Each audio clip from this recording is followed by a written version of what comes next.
안녕하십니까. 끄적이는 기초영문법 용어정리 시간입니다. 오늘은 형용사와 부사에 대해서 알아볼 겁니다. 형용사, 어드젝티브 그러는 거고요. 어드젝티브.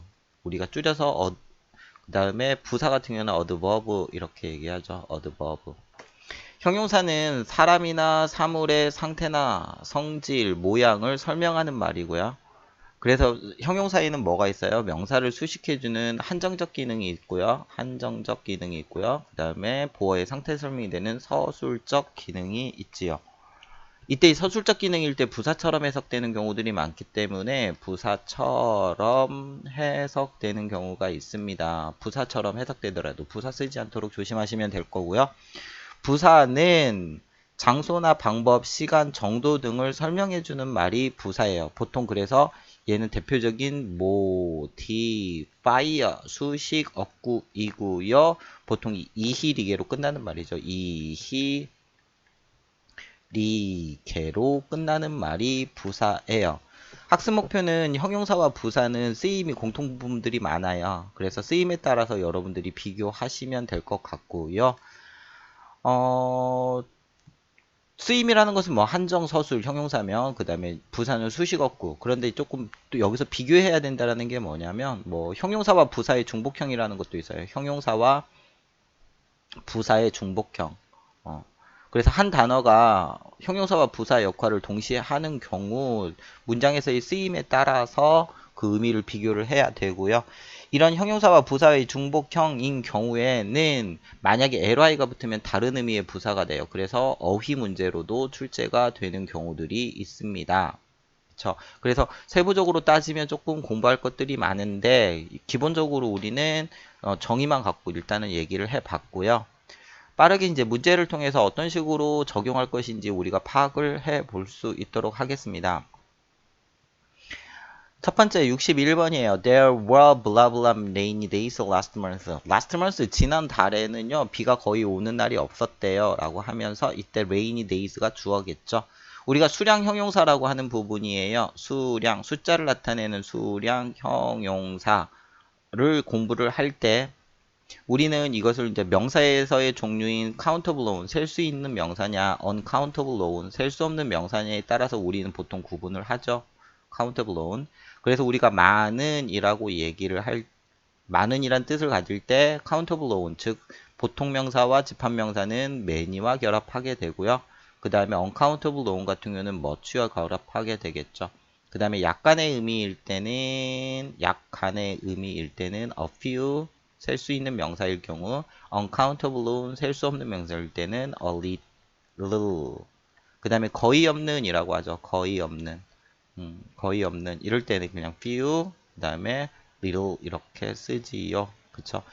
그래서 셀 수 있는 명사 같은 경우 many, a few 같은 경우는 뭐하고 복수명사와 결합하겠죠. 명사의 특징에. 그 다음에 셀 수 없는 명사 much, a little 같은 경우는 단수명사와 결합합니다. 뭐 많은 뜻이라는 뜻을 갖고 있다 하더라도 그렇죠. 따라서 여기서는 rainy days에서 s가 붙었단 말이에요. 복수명사와 결합했죠. 그러면 뭐예요? few가 맞겠죠. 그래서 이 수량 형용사는 뭐이나 명사의 한 종류인 셀 수 있는 명사와 셀 수 없는 명사의 특징을 알고 공부를 하셔야 한다라는 거 기억하시면 되고요.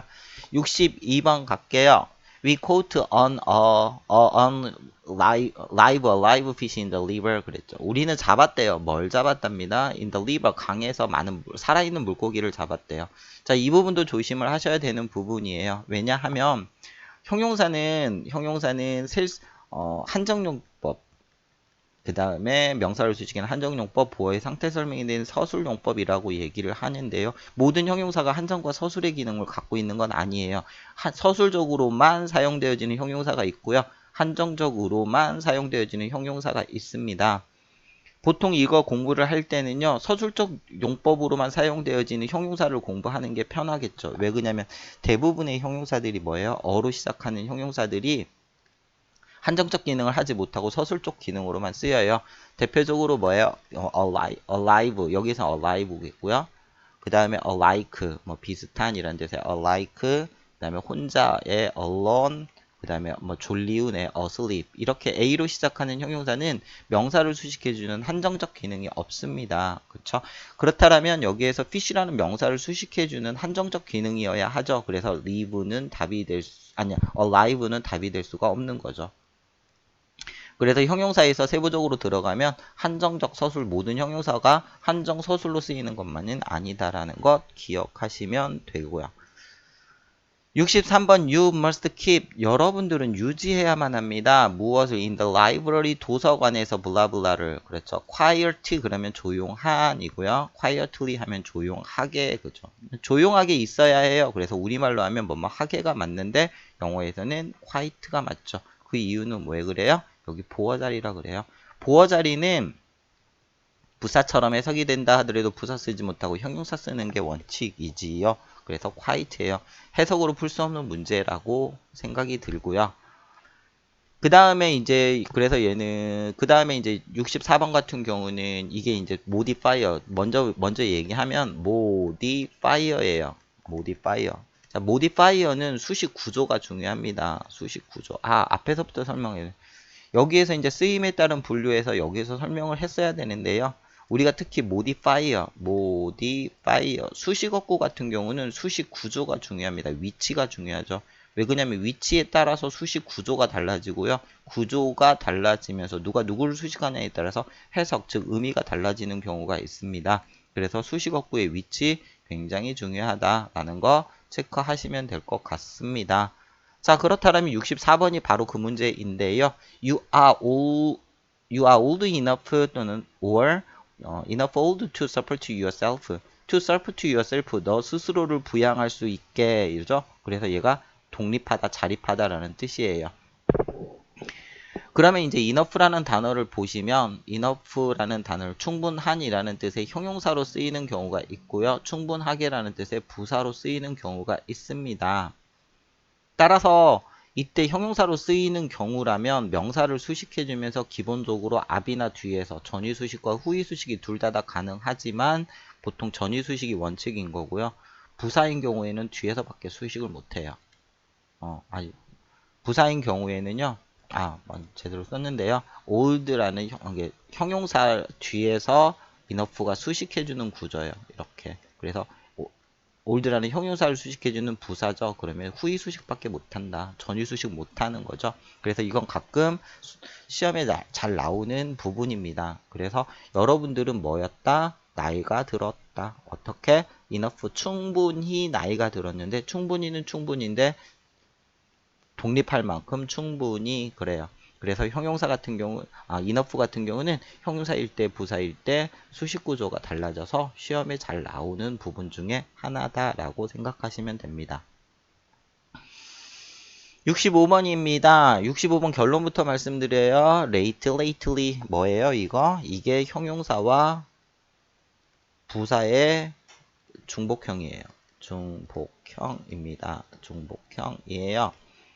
그래서 이때 late는 늦은, 늦게 형용사이면서 동시에 부사이고요. 이렇게 형용사와 부사의 중복형 같은 경우 ly가 붙으면 다른 의미의 부사가 된다 그랬죠.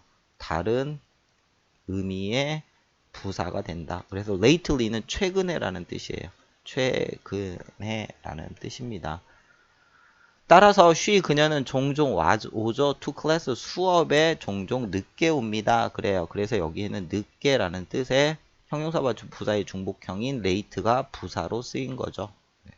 그래서 세부적으로 따져가다 보면 의외로 공부할 것들이 꼼꼼하게 많은데요.